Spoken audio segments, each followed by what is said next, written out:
क्या आपके परिवार में भी कोई ऐसी एलआईसी पॉलिसी है जिसके बारे में अब किसी को याद ही ना हो? प्रीमियम तो सालों तक भरा, पर जिंदगी की भागदौड़ में पॉलिसी का ख्याल ही नहीं रहा। ऐसा होता है। और यकीन मानिए, ये सिर्फ एक घर की नहीं बल्कि भारत में लाखों घरों की कहानी है। पर अच्छी खबर यह है कि ये पैसा कहीं गया नहीं, बस आपके एक एक्शन का इंतजार कर रहा है। तो जब पॉलिसी का पैसा 12 महीने तक क्लेम नहीं होता, वो अनक्लेम्ड अमाउंट बन जाता है। ऐसा अक्सर छोटी छोटी चीज़ों से होता है। एड्रेस बदल गया या घर में किसी को बताया ही नहीं। और अगर 10 साल तक भी क्लेम ना हो तो पैसा सीनियर सिटीजन्स वेलफेयर फंड में चला जाता है।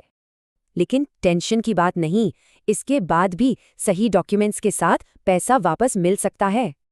तो इसका पता कैसे लगाएं? चलिए, इसका सबसे आसान तरीका देखते हैं। बस एलआईसी की ऑफिशियल वेबसाइट पर जाकर अनक्लेम्ड अमाउंट्स का लिंक ढूंढना है और अपनी डिटेल्स डालनी है। इसके लिए पॉलिसी होल्डर का नाम, डेट ऑफ बर्थ और पैन नंबर जैसी बेसिक डिटेल्स लगेंगी। और अगर लिस्ट में नाम मिल जाए तो फिर सीधा अपनी नज़दीकी एलआईसी ब्रांच जाना है। तो चलिए अब देखते हैं ब्रांच में जाकर इस पैसे को क्लेम करने का प्रोसेस क्या है। वहाँ एक request letter, KYC documents, bank details और हाँ, ओरिजिनल पॉलिसी बॉन्ड जमा करना होगा। अब एक बहुत ज़रूरी सवाल, अगर पॉलिसी का नॉमिनी अब मौजूद नहीं है तो फिर क्या?